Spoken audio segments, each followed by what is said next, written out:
and you're listening to Radio DMG. And welcome back to Radio DMG. I am your host, Wesley the Mile High Mouth, and today we have our other Japanese guest interview from Non-DESCON 2014. Gotta get all that NDK stuff out of the way, because NDK 2015 is coming up, and we have to make room for more content. Not gonna really give a lot of, you know what? Actually, there is some stuff that was kind of bugging me. This is going to be the first year in which NDK will be at a new hotel. They're going to be locked into this hotel for a number of years, and it'll be interesting to see how that works out for, like, space, getting from place to place. It'll be interesting to see how all that turns out. Next year is going to be really kind of interesting for conventions. I mean, we have Denver Comic Con, Non-DESCON, Colorado Anime Fest, Mile High Con, Starfest, Mall Con, Rocky Mountain Con, Dink, Sakoshi Con, Running of the Leaves, let's see, what else is there? Comic Fest, Starfest, I think we mentioned that already, right? There is so many things that are happening next year. It's ridiculous. And then there's pictures and stuff oh golly, there's just too much to go through.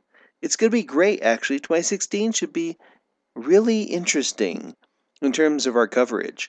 Also, hopefully by then, you'll all be supporting me with your monies on our Patreon, which by the time you hear this episode should already have launched.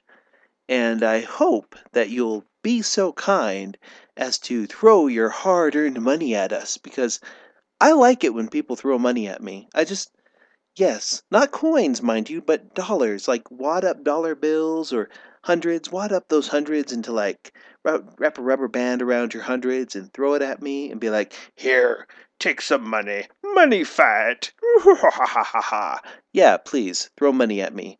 I like that, yeah. Anywho, let's get back to what our content is today, and it's the second interview that we did with a Japanese guest with the translator at Non-DESCON 2014. So enjoy it. Stick around. Cue the music. And welcome back to Area DMG. I'm your host, Wesley, the Mile High Mouth, and I'm here at Non-DESCON 2014 with Hiroyuki Hashimoto. Before we get started, or rather, for the first question, a lot of our listeners may not be familiar with who you are and what you do. So, who are you and what do you do? これはラジオなんですが、橋本さんのうちのリスナーに橋本さんのことをご存知ない方も多いと思うので、ちょっと橋本さんにご自身の自己紹介をしていただけますか。ほとんどの方が知らないと思うんですけど、自分はその20年前にアニメ業界に入って、その絵が描きたい、アニメーターになりたいって思って入ったんですけど、そこからしばらくしていろんな職業がアニメの中でもあることが分かって、で演出っていうそのなんていうかいいんですかね、その演技をつけたりとか、そっちの方が面白いなと、脚本を書いたりとか、そっちの方が面白いかなと思って、で途中から5年ぐらい前ですかね、6年前からそっちの方に入って、で今は全てそっちの方にシフトさせてもらってるという感じですかね。そんなもんで分かるんですか？それとももうちょっと作品名言った方がいいんですか？作品名で、その演出になってからはそのエンジェルビーツ、アルペジオでデビルサバイバー2で、今回初監督の、ご注文はお先ですかっていうのをやりました。I've been involved in the animation industry for about 20 years now, and as I entered the industry, I found out about there's various jobs other than animators. So I started I started showing interest in being a unit director and writing scripts.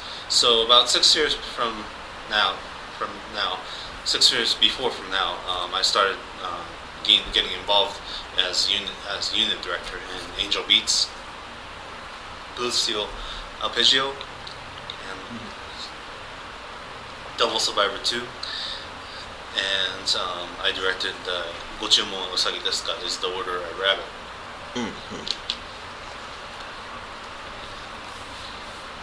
In the 20 years that you've been working in the animation industry, how do you feel that the animation industry in Japan has grown or in what ways it has shrunk or changed over those 20 years? 20年間アニメ業界におられるということなんですが、その橋本さん20年間の中でアニメ業界ってどのように変化されてますか？小さくなったのか大きくなったのか。そうですね。昔に比べて結構商売的な感じになりましたね。昔はアニメってただ楽しいそのおもちゃを売るとかそういう目的があったんですけど、今はそれよりももうちょっと細かくなって、そのアニメの DVD の売り上げだったり、逆にそのアニメから発生してこういうイベントがどんどんできて、そのキャラクター商品グッズ展開がさらに大きくなった感じはありますね。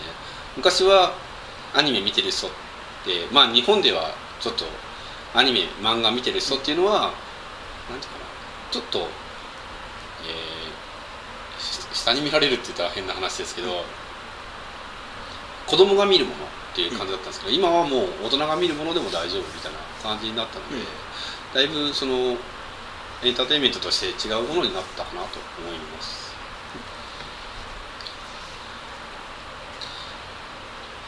Before, anime used to be something.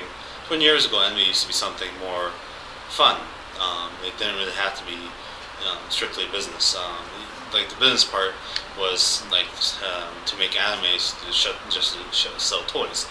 But nowadays, it became more business-like, and that it become more about anime events, character goods, and so it became much more revenue-based on the things that anime emerged from anime. And that's and before the audience who watched anime were socially looked down upon, because anime was supposed to be something that children watched. But now it's accepted that even the adults can watch it. How has the production being more based on the revenue and character goods, how has the business side changed the industry? Would you say it's changed it for the better or for the worse, with trends like moe kind of animation and so forth becoming the norm? How do you feel that the revenue-centered development of modern animation has affected it both negatively and positively? そのアニメがもっとビジネス寄りになったことによって、生じたそのアニメ自身のそのメリットとデメリットっていうのは難しいどういうことを思われますか？その萌え寄りになったとかキャラクターグッズとかそういうところあると思うんですけど。そうですね。なんか売らなきゃいけないっていうことが主体になっちゃったので、どうしてもみんなが欲しいものに固まっちゃうので、ちょっと昔はもっとジャンルが幅広かったのが少し狭くなったかなという感じはしますね。で、そうするとやっぱりオリジナルを作るよりももともと原作があるものをアニメ化するっていう方が多くなったかなと。なんかある意味数字が読みやすくなったものが多くなっちゃって、もう次は、みんなの中で次はこれがアニメ化されるだろうっていうのは、分かってきたところはありますね。で、オリジナルのアニメがちょっと減ったので、今後はちょっとオリジナルのアニメが増える方向になればいいなと個人的には思います。Since all the anime that's being made is expected to sell or have to sell,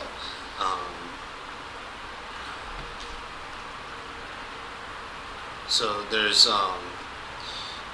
before there was various genres, but since it has to be sold, it has to be marketed to things that has to be sold. There's less genres because it's based on everyone's demands. But because of that, so there's less originals nowadays, and there's more titles based on existing titles. But personally, I want to see more original animes.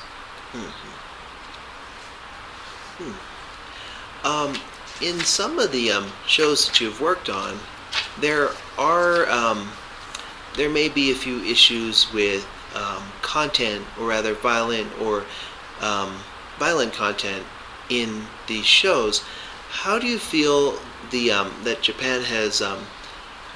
How do you feel Japan has developed in the last 20 years in regards to violence in media? Has it become more restrictive or less restrictive? その橋本さんの彼という作品の中でやっぱり暴力表現、残酷表現といったものがあるとは思うんですが、その20年間の中でそういった表現が規制されたりだとか変化してきたっていうような思いはありますか？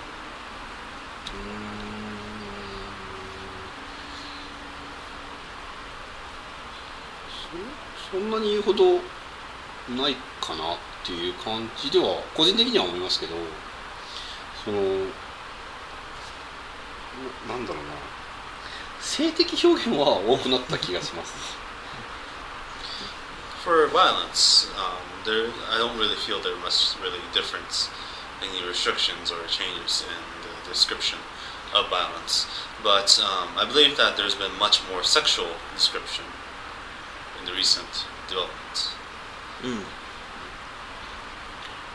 Do you feel that this is because the industry is getting larger, or because of the refinement of genre in the industry? それっていうのは業界がやっぱりこうジャンル化がしてきたっていうことなんですか？それとも業界がでかくなってきてるっていうことなんですか？まあ業界が大きくなってこういう、イベントがあってで、コスプレする人がいて、アニメの中のキャラクターが今までは画面の中しかいなかったものが、3D でその3次元的にいるわけですよね。でそうするとやっぱりその今まで画面の中に好きだったものが外に出ているっていう感じで、そういうそのなんていうのかな、ちょっとその画面から飛び出してる感じがあるとは思うんですよね。でその好きなキャラクターも今は会える感じになってるんじゃないかなと。そこでそういう表現が生まれてきたんじゃないかなという感じがします。It could be because that industry is getting bigger, and it's also that there's because of that there's these kind of events like Nandeskan, and there's people that's cosplaying there, and this sort of has an effect. I believe that it gives people perception that what they used to see just in the screen in the two-dimensional world, they started seeing in three-dimensional world. They could actually meet the characters in some way that they like, and I think that might be contributing to the reason that there's more sexual content.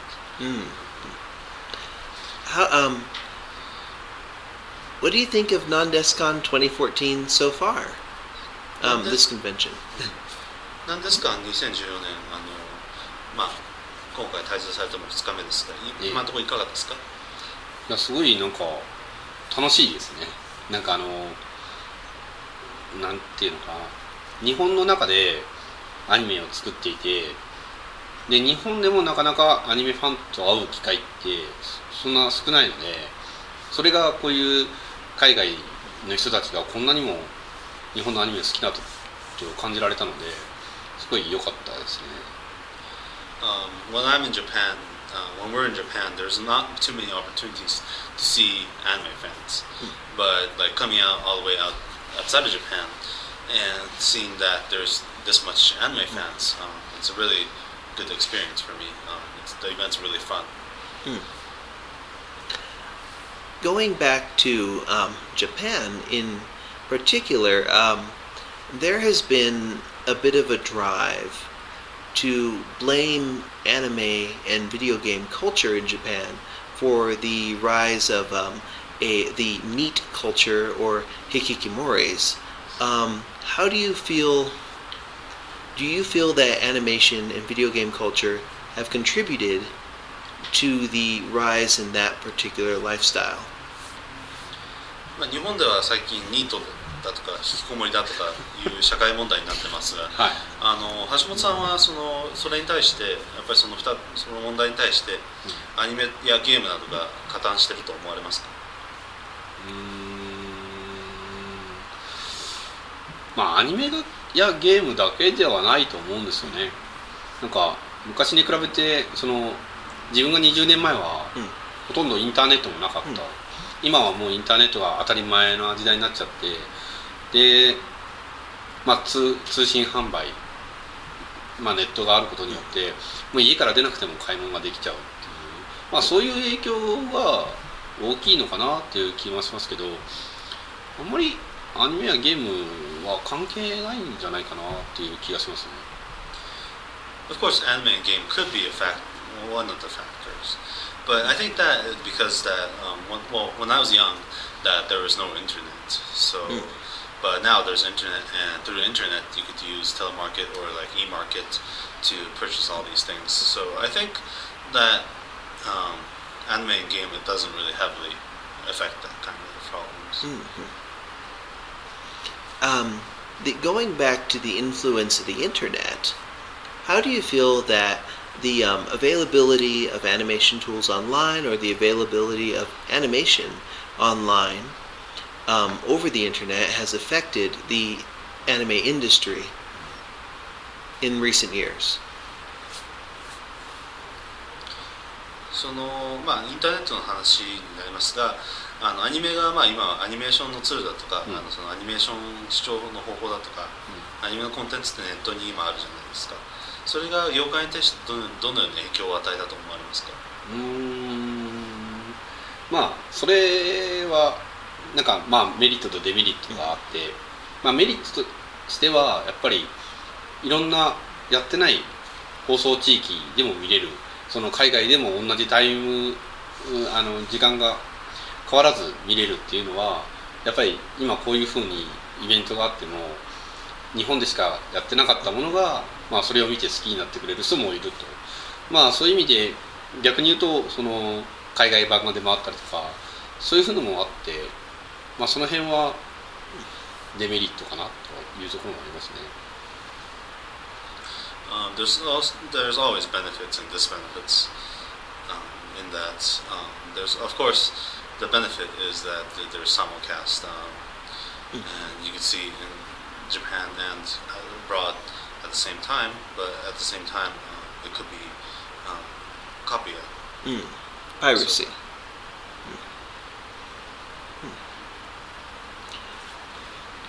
As the animation market expands worldwide, we've seen an emergence of other markets, including Korean animation and dramas, TV dramas. How do you feel? How do you feel the Japanese market can compete with these new competitors from, say, Korea, Asia, other parts of Asia, and the U.S.? How do you feel the Japanese industry must grow and change to directly face competitors abroad?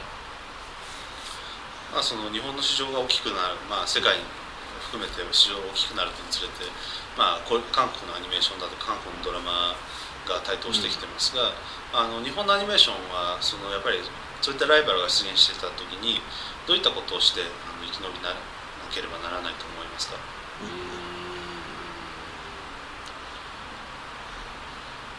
なんか日本のアニメってライバルがいてどうこうとかそんなに考えて作ってないような気がするんですよね。でやっぱりなんていうかな、好きだから作ってるとかそういう方が大きいので、多分どんなに他のところの国のアニメが出てきてもあんまり変わらないような気がしますね。I think that Japanese animations are mainly made how so that they're not really keeping in mind of other competitions. They're being made because they just like making it. So I think that even no matter what, Japanese animation would really change from that. なんか逆にゲームの方はどっちかというとそういう方向に進んでる、その海外のゲームが出てきて海外ので売っていかなきゃいけないっていう海外の方に合わせて売ってきて、でそれにつられてどうしても日本のゲームがちょっと弱くなってきちゃってるのがあって、アニメも同じことをやっちゃうと多分同じことになっちゃうかもしれないので、もうそのまま突き進むしかないかなという感じに思います。In regards to games, game industry is that they've been trying to really focus on the foreign markets, and they've been trying to stay away, like become further away from Japanese games. So, and because of that, now the Japanese game industry is actually taking a hit. So I think that anime shouldn't really take the same path as the game. So I think it should just strive its own way. まあ、ゲームがそうなってるのはやっぱり1本作るのに1作品作るのにお金が莫大な金がかかって、アニメだとまあそこまでがじゃないので、まあ、そういう意味では小回りが利くので、いろいろやり方はあるかなという感じですね。To make a single game, it costs so much money, but when you're making anime, it doesn't cost as much as a big budget game. So I think that, I mean, it doesn't have to be the same thing. Before we go, is there any special messages that you would like to tell your fans, or anything that you would like to promote? まあ今日のインタビューを終わらせる前に、監督の方からファンへメッセージ、まあリスナーへのメッセージっていうのがありますね。そうですね。なんかこんなに遠く離れた地で日本のアニメを応援してくれて本当にありがとうございますっていう感じで、まあこれから先日本のアニメがどうなるのか自分でもわからないです。どういう変化をしていくのか、その先を読んだところで全然違うものになるかもしれないですけど、まあ、それでも楽しいものを提供していこうというのは変わらないと思うので、そこでなんかいろんな風に皆さんと一緒に楽しんでいければいいかなと思いますので、ぜひこれからも日本のアニメを応援してもらえればありがたいです。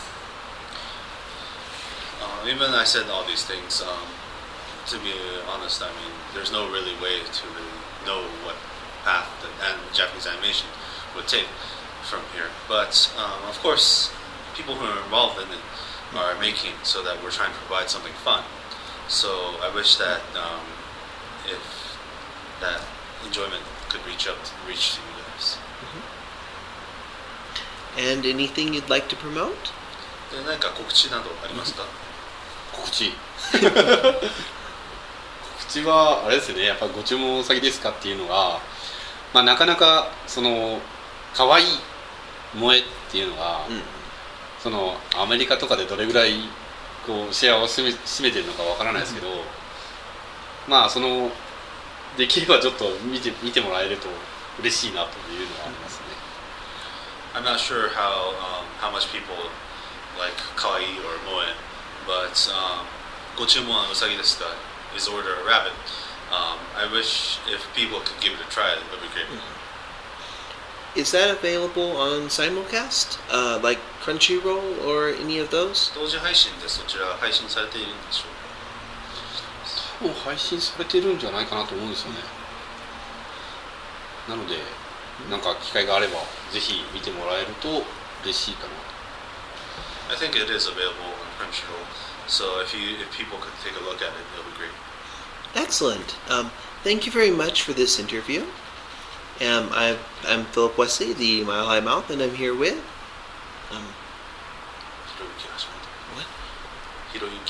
Hiroyuki Hashimoto. Okay. Pronunciation.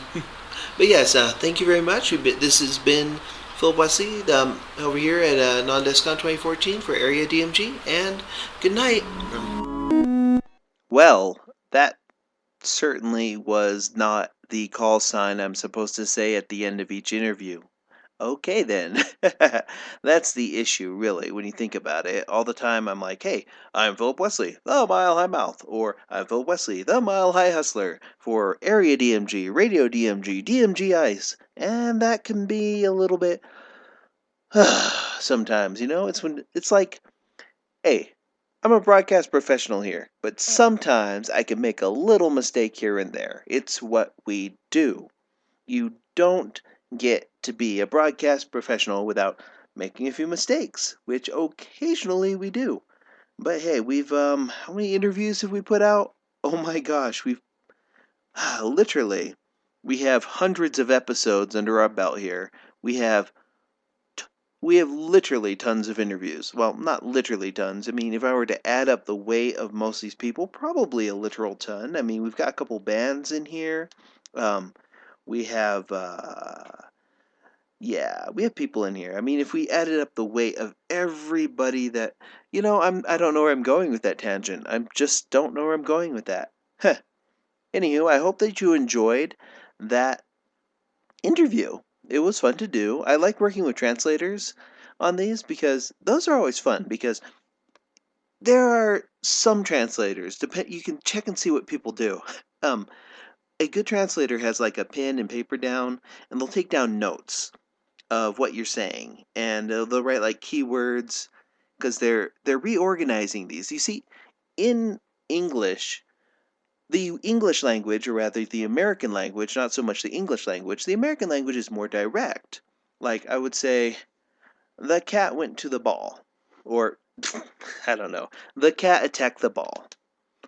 But in Japanese, you would be, you have what they call lookbacks, where you have a subject and you have a word that tells you, or an action that tells you that this goes there. You've got, like, nandesu ka? It's kind of like, it's like the cat attacks the ball would be, the ball is attacked by the cat, subject is cat.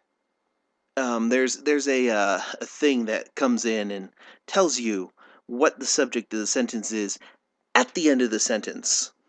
It's unique. The American language is a little difficult for people to learn because there are so many different variations of the same word.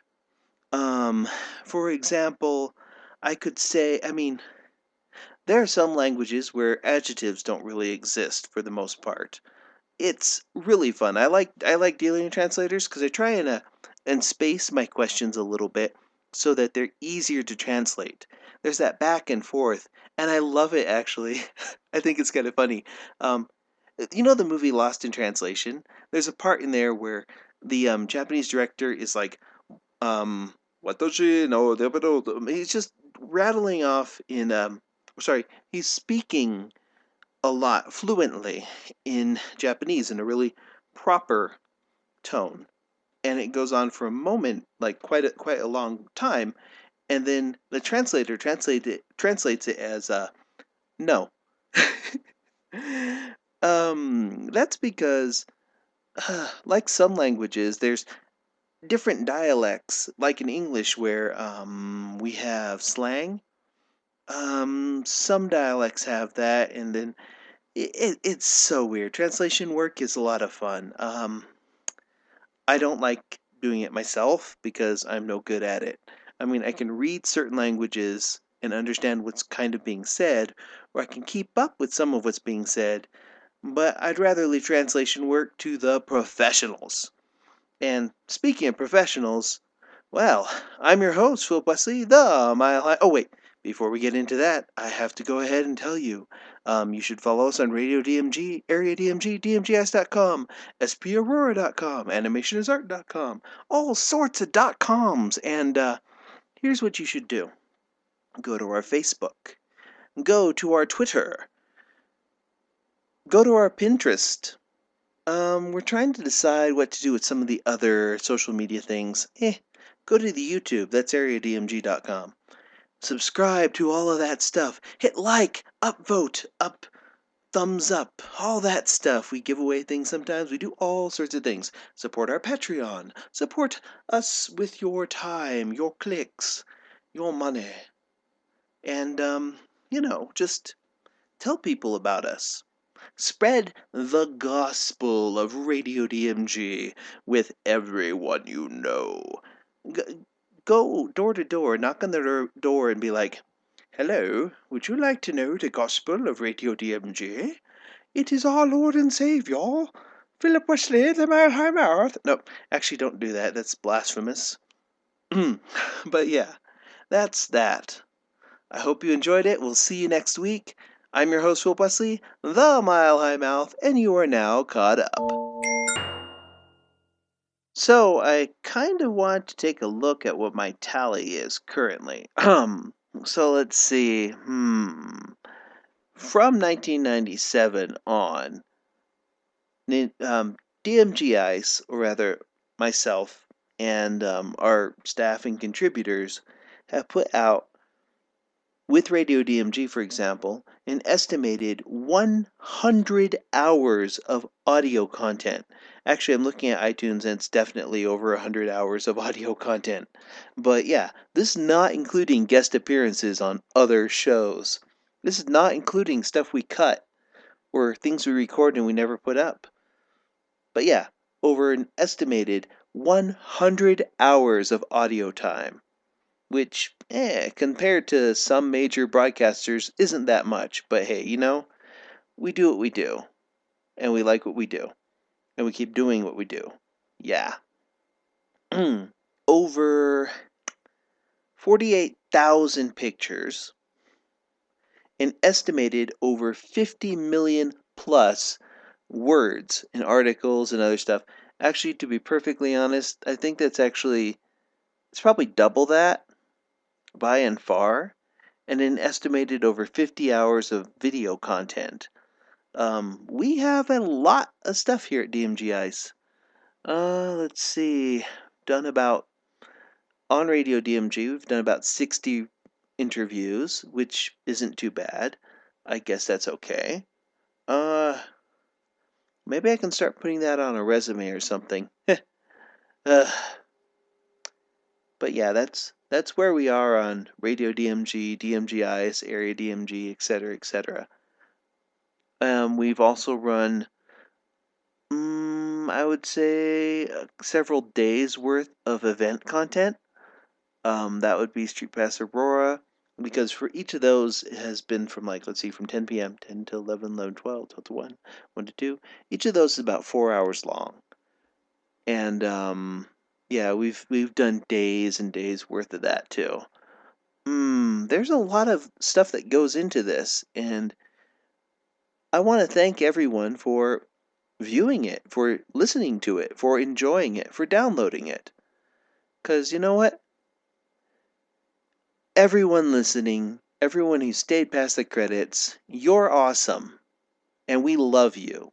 Everything about you. Even if you're not too kind toward us. We love it. Thank you very much. Morning, Maya.